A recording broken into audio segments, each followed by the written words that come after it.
So parallel plate capacitor consists of two thin conducting plates, each of area capital A, held parallel to each other at a suitable distance d. यानी a parallel plate capacitor consists of two thin conducting plates. Each plate has an area A. These plates are placed parallel to each other at a separation d. Now ये जो पहली वाली plate है which makes it insulated, और दूसरी वाली plate को हमने अर्थ कर दिया.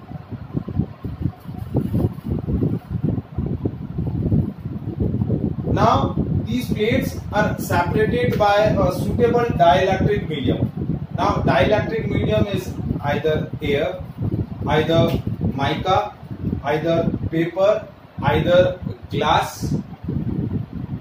कुछ भी हो सकता है, ठीक है. बट इनिशियली हम ये जो आर्टिकल डिस्कस कर रहे हैं इसके अंदर हमारा ये जो मीडियम है इट इज सेपरेट बाय, ये जो दोनों प्लेट्स हैं they are separated by either vacuum or by air. अब यहाँ हम जो केस ले रहे हैं उसमें हमने क्या कंसिडर किया है कि ये जो प्लेट्स हैं वो एक दूसरे से एयर के थ्रू सेपरेट है या फिर यहाँ वैक्यूम है. क्या है? वैक्यूम. ठीक है. Now we supply the charge to this insulated plate. The charge supply to it is Q. तो क्या होगा, इस पॉजिटिव चार्ज की वजह से यहाँ क्या होगा, नेगेटिव चार्ज इंड्यूस हो जाएगा, और बाहर वाली प्लेट में जो पॉजिटिव चार्ज इंड्यूस होगा वो अर्थ हो जाएगा.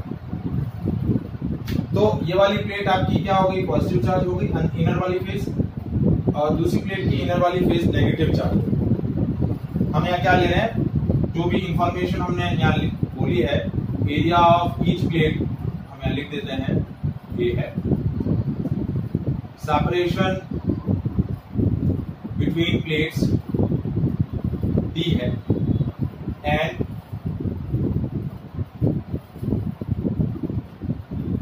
Plates are separated by vacuum और air. इससे सेपरेट है, वैक्यूम से सेपरेट है या एयर से सेपरेट है. ठीक है. तो अब देखिए, जैसे हमने इसको +Q चार्ज सप्लाई किया तो इस वाली प्लेट पर क्या आ गया, +Q, और इस पर कितना आ गया, माइनस. कितना आ गया, +Q और माइनस. और इस +Q और -Q की वजह से एक यूनिफॉर्म इलेक्ट्रिक फील्ड, ये इनर वाली फेज पॉजिटिव चार्ज हो गई, आउटर वाली फेज नेगेटिव चार्ज हो गई, दूसरी वाली प्लेट की इनर वाली फेज नेगेटिव चार्ज हो गई. तो that set up a uniform electric field.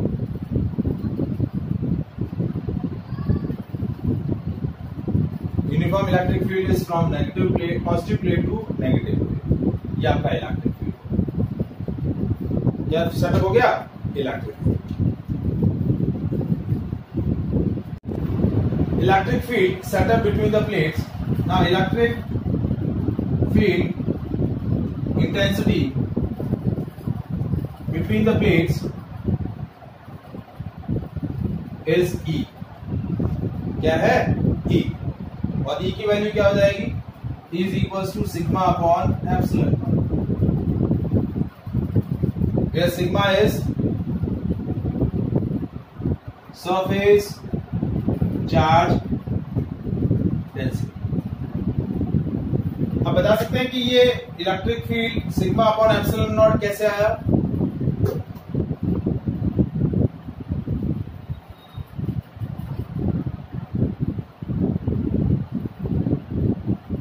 Why am I writing here the electric field intensity between the plate is sigma upon epsilon naught?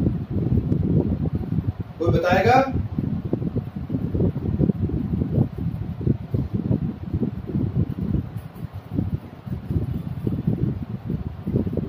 हाँ जी,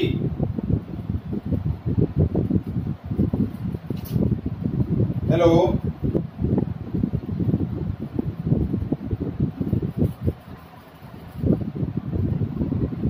ऋषभ, वंदन,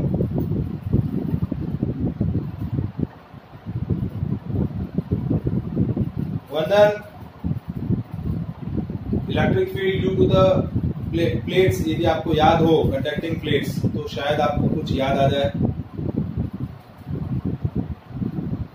देखिए, I am taking a point in between this region, यदि एक point ले लो इस point reason के बीच में, जैसे पॉइंट पी ले लिया और इस पॉइंट पर फील्ड इंटेंसिटी मुझे कैलकुलेट करनी है।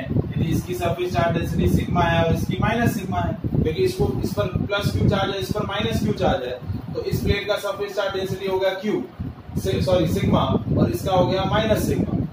तो नॉन कंडक्टिंग आपकी जो प्लेट्स है, यदि इस पॉइंट पर फील्ड इंटेंसिटी चेक करें तो क्या होगा, क्या रहेगा, इस पर सिग्मा अपॉन 2 एप्सिलॉन नॉट और इस नेगेटिव चार्ज की वजह से भी क्या होगा, सिग्मा अपॉन 2 एप्सिलॉन नॉट। तो टोटल फील्ड इंटेंसिटी क्या हो जाएगी, sigma upon 2 epsilon not plus sigma upon 2 epsilon not, that is sigma upon epsilon naught. तो इन दोनों प्लेट्स के बीच के रीजन में फील्ड इंटेंसिटी क्या होगी, सिग्मा अपॉन एप्सिलॉन नॉट। याद आया कुछ? क्वेश्चन करवाए थे इस तरीके के, क्योंकि इस पॉजिटिव चार्ज है तो field intensity is away from the charge और नेगेटिव प्लेट की वजह से field intensity towards the charge, तो दोनों एक ही साइड में हुई। Sigma upon 2 epsilon not plus sigma upon 2 epsilon not क्या हो जाएगा, सिग्मा अपॉन एप्सिलॉन नॉट। तो आपका फील्ड इंटेंसिटी क्या हो जाएगा, सिग्मा अपॉन एप्सिलॉन नॉट।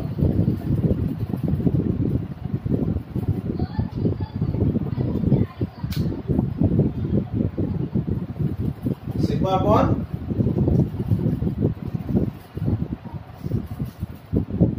क्या कह रहे हैं, हेलो, क्या कह रहे हैं,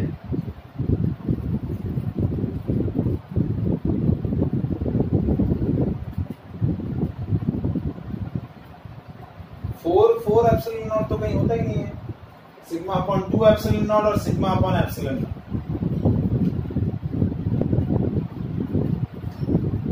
4 पाई एप्सिलॉन नॉट वो तो के की वैल्यू है, के की value 1 upon 4 pi epsilon not. देखिए ये सिग्मा है और ये भी दोनों प्लस सिग्मा ही है, ये भी सिग्मा है, ये भी सिग्मा है, क्योंकि इसके चार्ज की वजह से इसका चार्ज इंड्यूस हुआ है। सरफेस चार्ज डेंसिटी दोनों की सेम रहेगी, सिग्मा और सिग्मा।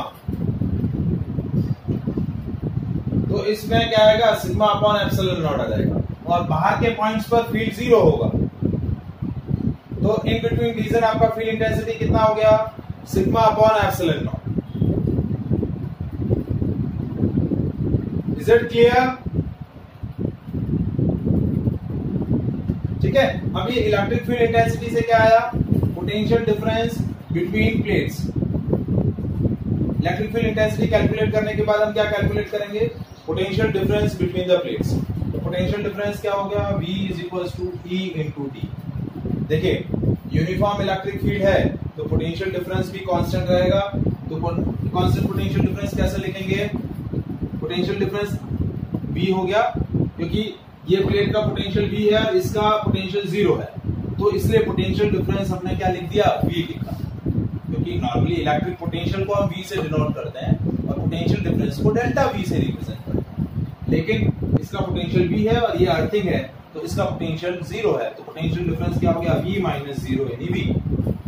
तो delta V = V and that is equal to E × D। ये रिलेशन याद है पोटेंशियल और इलेक्ट्रिक फील्ड के बीच में, जब यूनिफॉर्म इलेक्ट्रिक फील्ड होता है। आया समझ में? तो आपका इलेक्ट्रिक पोटेंशियल का पोटेंशियल डिफरेंस क्या हो गया, V = sigma upon epsilon not × D। E की जगह रख दिया sigma upon epsilon not × D। अब सिग्मा क्या होता है, सरफेस चार्ज डेंसिटी। तो surface charge density sigma = Q/A। Sigma की वैल्यू क्या है, Q बाय A। तो यहाँ सिग्मा की वैल्यू हमने प्लेस करी। मैं ये वाला डेटा इरेज कर रहा हूं, ठीक है। तो now V is equal to sigma upon epsilon naught into D। सिग्मा की जगह हमने रखा Q by A into epsilon naught into D। ये आ गया potential difference between the plates. तो अब हमें कैलकुलेट क्या करना है, हमें कैलकुलेट करना है कैपेसिटेंस ऑफ द कंडक्टर या कैपेसिटेंस ऑफ कैपेसिटर। तो उसकी बेसिक डेफिनेशन होती है C is equal to Q by V। आपने टोटल चार्ज कितना सप्लाई किया प्लेट्स को, Q। So Q upon V की वैल्यू ये Q upon A epsilon naught into D। तो ये Q से ये Q cancel, A epsilon naught ऊपर चला गया, तो कैपेसिटेंस हो गया A epsilon naught by D। क्या हो गया, A epsilon naught by D। तो देखिए जैसा कि मैंने बोला था कि electric capacitance of the conductor depends on the shape and size of the conductor. तो ये area of cross section shape और साइज बताता है। प्लेट्स के बीच का गैप कितना है, ये भी शेप और साइज को डिनोट करता है। और दूसरा बताया था it depends on the nature of the medium. तो यदि अभी आपने दोनों प्लेट्स को वैक्यूम से सेपरेट किया है तो एप्सिलॉन नॉट क्या है, परमिटिविटी ऑफ वैक्यूम। क्या है, permittivity of vacuum. Epsilon not यहाँ पर क्या है, परमिटिविटी ऑफ वैक्यूम। कि सपोज ये दोनों प्लेट्स या तो वैक्यूम से सेपरेट है या फिर एयर्स के थ्रू सेपरेट है। Now, suppose if these plates are separated by another dielectric medium, whose dielectric constant या whose permittivity is epsilon, epsilon not की बजाय यदि उसकी permittivity epsilon होती, suppose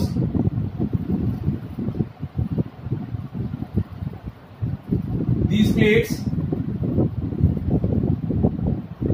are separated by another medium of permittivity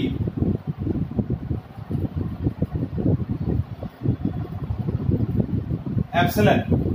तो आपका capacitance क्या हो जाएगा, now capacitance of capacitor is C dash, और C डैश की वैल्यू क्या हो जाएगी, C dash is equal to A epsilon by D। Epsilon की जगह क्या आ जाएगा, एप्सिलॉन नॉट की जगह क्या आ जाएगा, एप्सिलॉन। यहां हम एक पैरामीटर डिफाइन करेंगे, रिलेटिव परमिटिविटी। तो रिलेटिव परमिटिविटी क्या हुआ, दैट इज एप्सिलॉन आर, और एप्सिलॉन आर की वैल्यू होगी एप्सिलॉन अपॉन एप्सिलॉन नॉट। तो एप्सिलॉन की वैल्यू क्या हो गई, epsilon are into epsilon naught. और ये एप्सिलॉन की वैल्यू यहां प्लेस करी तो क्या आया, A epsilon naught into epsilon R by D। तो आपका कैपेसिटेंस क्या होगा, now capacitance is increases by epsilon R times. आपका कैपेसिटेंस क्या होगा, एप्सिलॉन आर टाइम्स बढ़ जाएगा। और इसी एप्सिलॉन आर को हम क्या बोलते हैं, रिलेटिव परमिटिविटी, या फिर यहां हम जो एक टर्म और यूज करेंगे that is called dielectric constant. Epsilon R is what, dielectric constant. तो यहां हम रिलेटिव परमिटिविटी को एक और फैक्टर से रिप्रेजेंट करते हैं and that is called K। यहां ये जो K है वो है डाइलेक्ट्रिक कांस्टेंट। तो आपका कैपेसिटेंस क्या होगा, capacitance will be increases by K times. क्या होगा आपका कैपेसिटेंस, K टाइम्स बढ़ जाएगा। क्या होगा, K टाइम्स बढ़ जाएगा।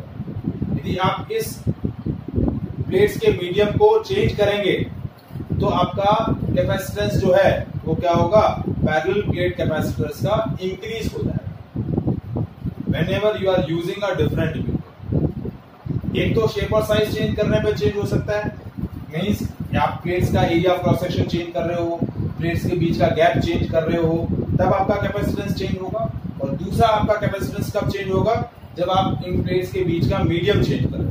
जैसे ही आप इन प्लेट्स के बीच का मीडियम चेंज करोगे, your capacitance will be increases by K times, और where K is what, dielectric constant।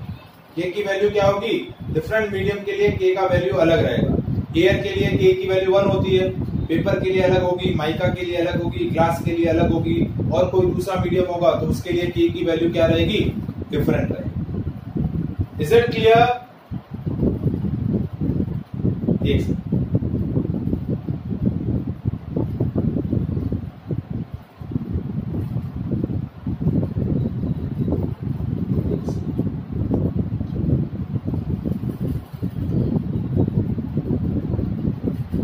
क्या हुआ, कैपेसिटेंस ऑफ कैपेसिटर क्या हो गया, when you take another medium, तो कैपेसिटेंस हो गया A epsilon by D. Epsilon की जगह हमने क्या रखा, epsilon are into epsilon naught, तो ये हो गया A epsilon naught by D into epsilon R. तो ये तो आपका कैपेसिटेंस क्या है, नॉर्मल कैपेसिटर का है, पैरेलल प्लेट कैपेसिटर, तो उसकी जगह सी और इसकी जगह एप्सिलॉन आर, या तो सी इंटू एप्सिलॉन आर लिखो, एप्सिलॉन आर की जगह हम क्या लिख सकते हैं, के लिख सकते हैं। के इज योर डाइलेक्ट्रिक कांस्टेंट। के यहाँ कूलम कांस्टेंट नहीं है, के क्या है, dielectric constant. Is it clear?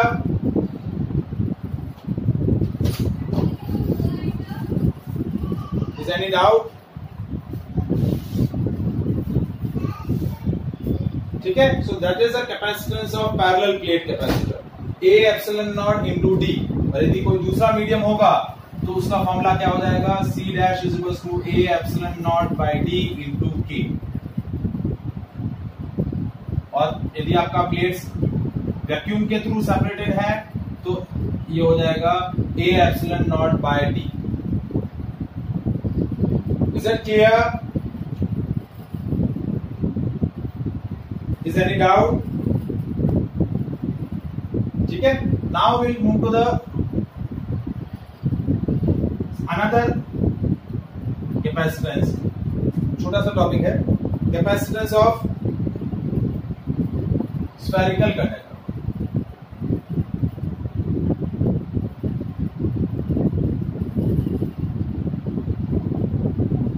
We are taking a spherical conductor of radius r. ठीक है, now we supply the charge to the spherical conductor, so whatever we have supplied the charge that will be spread on its outer circumference, क्योंकि spherical conductor है, inside the conductor electric field 0 होगा। Suppose we have supplied the charge is q, ठीक है, which increases its potential up to a maximum value V, तो electric potential क्या हो जाएगा,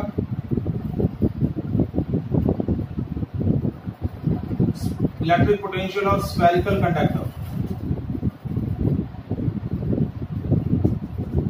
that is V, और V की वैल्यू क्या होगी, के क्यू बाय आर।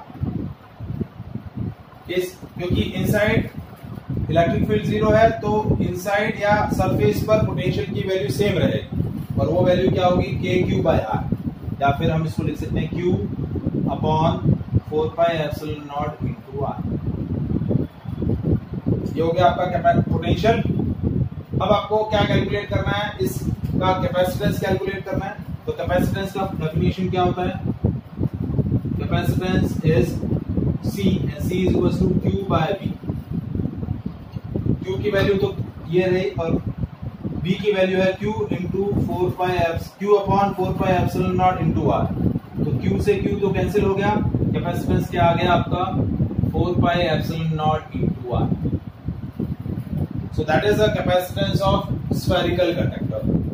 अगेन यहाँ पर आप देखिए कैपेसिटेंस दो पैरामीटर पे डिपेंड कर रहा है, एक तो परमिटिविटी ऑफ मीडियम और दूसरा रेडियस पे, शेप और साइज पे। जितना बड़ा रेडियस होगा, जितना ज्यादा स्फेरिकल कंडक्टर का रेडियस बड़ा होगा, उतना ज्यादा उसके अंदर कैपेसिटेंस क्या होगा, चार्ज स्टोर होता है। तो कैपेसिटेंस ऑफ स्फेरिकल कंडक्टर क्या होगा, 4 pi epsilon naught into R. Is it clear?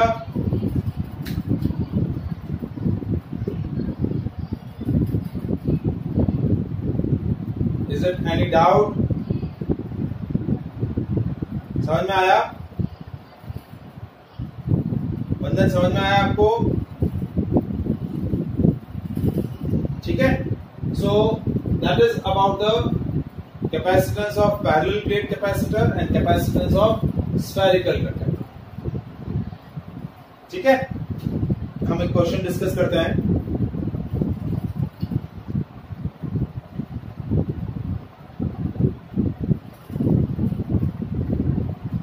Question है, calculate the capacitance of parallel plate capacitor if the area of each plate is 2 into 10 to the power minus 6 meter square. The separation between plates is 3 mm and the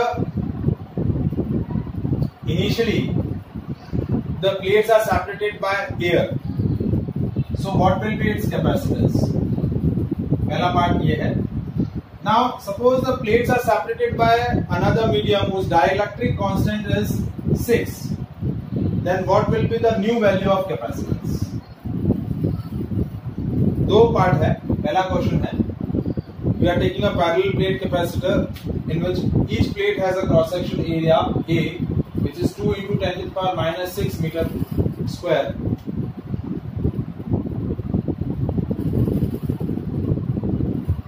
Which are separated by a separation 3 mm. और initially इनके बीच में क्या है? Air है. तो capacitance क्या हो जाएगा? कैपेसिटेंस हो जाएगा A epsilon naught by T.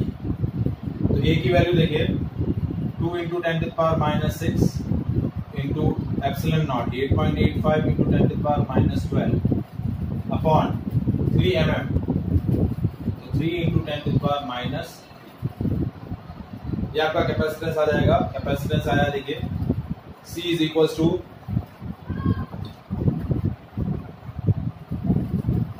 8.85 into 2.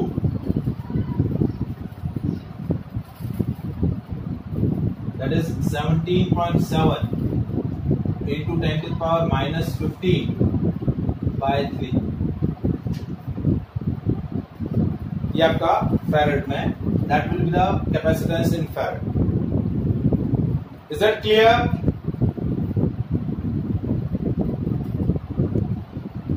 समझ में आया कैपेसिटेंस?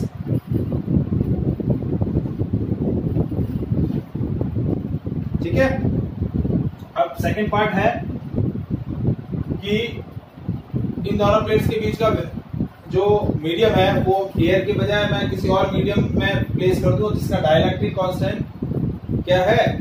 6 है. तो C डैश की वैल्यू क्या हो जाएगी? K into C. K की वैल्यू 6 है तो ये हो जाएगा 6C. तो ये वैल्यू क्या आ जाएगी? 17.7 into 10 to the power minus 15 by 3 into 6. ठीक है. तो 6 से ये 3 कैंसिल हो जाएगा, 3 और ये 2. ये हो गया कैपेसिटेंस आपका. सेकंड पार्ट का क्या हो जाएगा? C dash is equal to 17.7 into 2 into 10 to the power minus 15. ठीक है. 4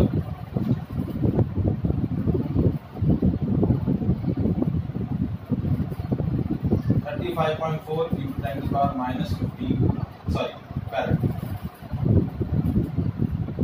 ये आपका कैपेसिटेंस हो जाएगा सेकंड केस के.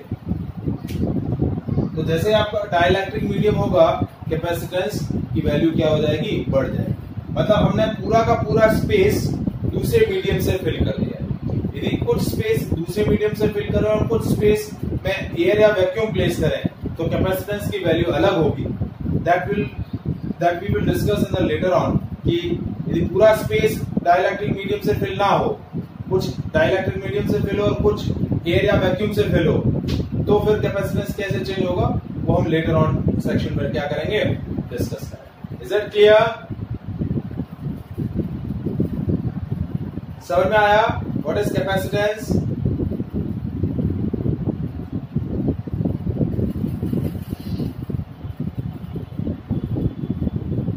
Is any doubt?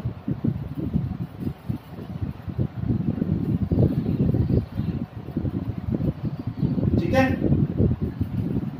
सो आज के लिए हम यही डिस्कस करते हैं. लेटर ऑन हम इसमें और वैरायटी के क्वेश्चंस डिस्कस करेंगे और आगे के जो पोर्शन है कैपेसिटर के वो डिस्कस करेंगे. ठीक है.